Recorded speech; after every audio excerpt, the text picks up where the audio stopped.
गौरव त्रिवेदी जी। राधे राधे महाराज जी, दंडवत प्रणाम।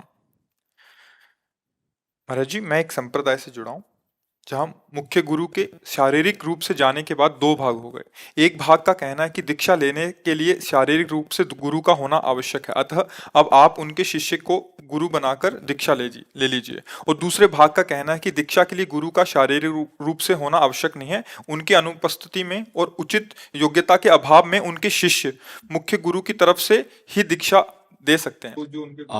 थोड़ा सरस पद्धति ये हुई जो, हाँ, क्योंकि जैसे हमसे कोई पूछे तो हम तो यही कहेंगे कि आप आचार्य को गुरु मानिए, इष्ट को गुरु मानिए, पर आवश्यकता है हमें प्रगट में जो हमें दुलार और हमारे अंतःकरण पर शासन कर सकें।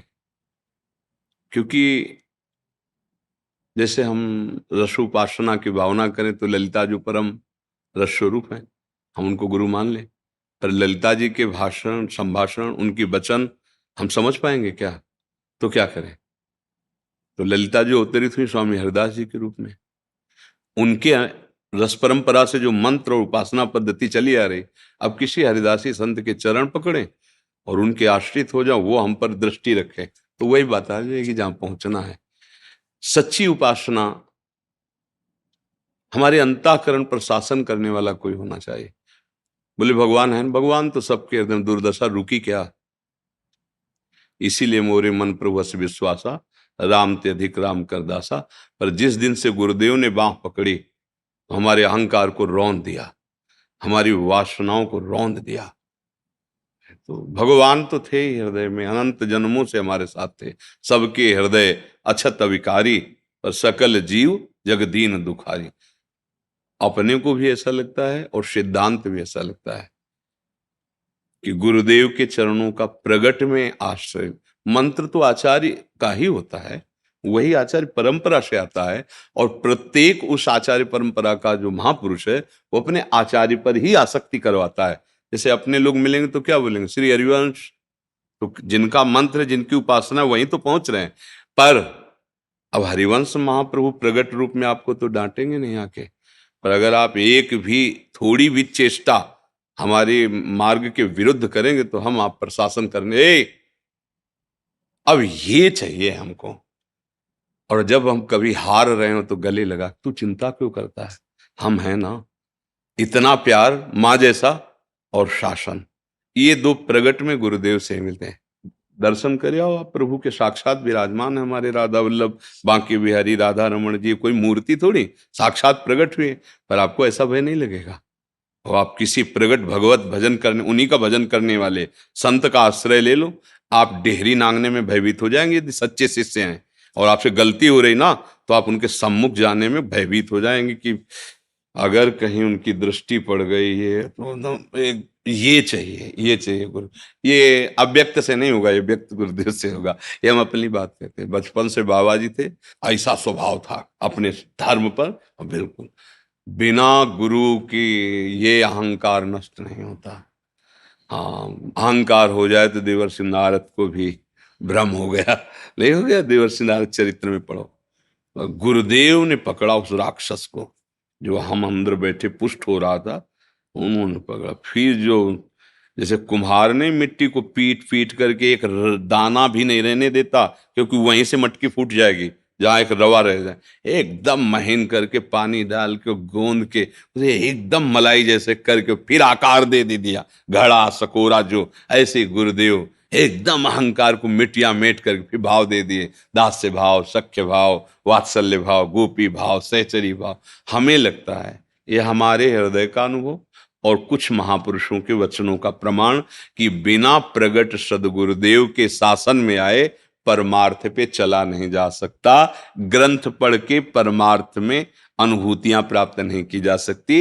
इसीलिए शब्द ब्रह्म का पारगामी विद्वान और पर ब्रह्म की अनुभूति से युक्त सदगुरुदेव का वर्ण करने के लिए जगह जगह कहा गया है, क्योंकि हमें दुलार और शासन दोनों चाहिए। जिस समय सतोगुण, उस समय हम शास्त्र की बात मान लेंगे, लेकिन जिस समय काम आ रहा है, क्रोध आ रहा है, तब ये भय होना चाहिए कि जाते ही उनकी दृष्टि हमें पहचान लेगी और हमारा भरी समाज में जो स्वागत होगा अब कांप गया मन कि अभी आरती उतर जाएगी, सामने पहुंचोगे ना, अभी तुम भूल से भी, क्यों हमारे गुरुदेव सर्वज्ञ हैं, देखते ही जान जाएंगे कि गलती, नहीं नहीं राधा राधा, ये डर जो आया ना, ये भगवान से नहीं आया है। यद्यपि भगवान और गुरुदेव अभेद है, अभेद होते हुए भी हाँ मोते ही अधिक गुरु ही जिए जानी, भगवान स्वयं कह रहे हैं, शास्त्र प्रमाणित बात है, गुरु साक्षात परब्रह्म। तो हम परब्रह्म को छवि में शासन नहीं ले सकते, प्रगट में शासन ले सकते हैं।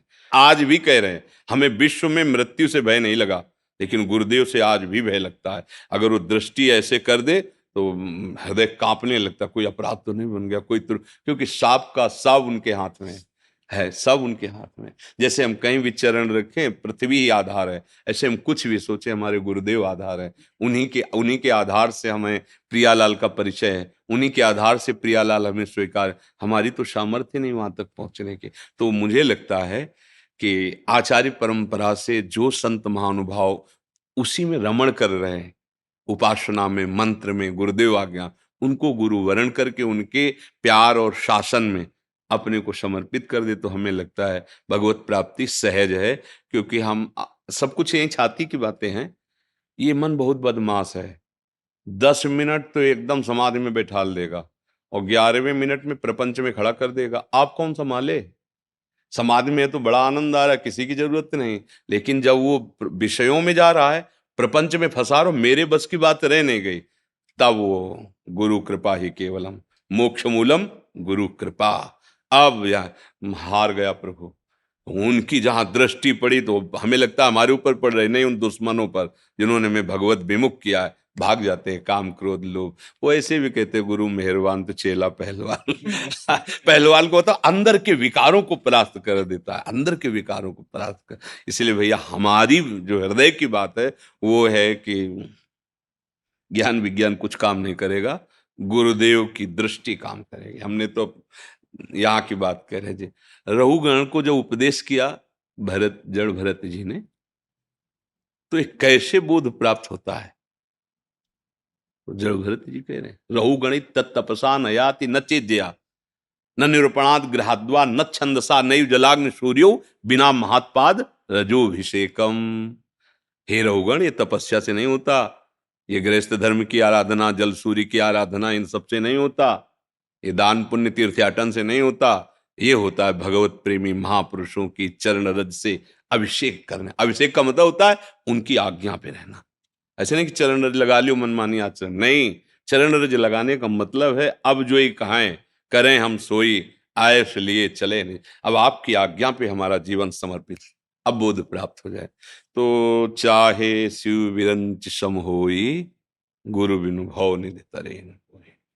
हमें लगता है सब साधना सिद्धांत एक तरफ और गुरु की मुस्कुराहट एक तरफ, सब साधना सिद्धांत एक तरफ और गुरु की मुस्कुराहट। अगर गुरु कृपालु हो जाए तो घोर पतित को भी परम पद में बैठाल दे, बहुत करुणा में है। इसलिए गुरुदेव का तो वर्ण करना ही है, करना ही है। और ऐसे गुरुदेव का वर्ण करना जो प्रगट में हमें डांट सकें, जो प्रगट में हमारा निरीक्षण परीक्षण करें, हमें देखें। अब एक न सुने एक नहीं देखा, गुरु शिष्य अंध बधिर कर लेखा। गुरु देख नहीं रहा कि शिष्य क्या कर रहा है, शिष्य सुन नहीं रहा कि गुरु कह क्या रहा है, तो क्या है फिर दोनों का मामला गड़बड़ी है। हमारे को देखें, हम उनकी बात सुने, उनको लगे कि ये मेरा जन है, हमें लगे कि ये हमारे ईश्वर है, इनकी आज्ञा से हमारा परम मंगल। ऐसा होता है अध्यात्म में गुरु शिष्य का संबंध। शिष्य आसक्त तो गुरु निरपेक्ष, कोई अपेक्षा नहीं शिष्य से, बस आज्ञा का पालन करो चलो।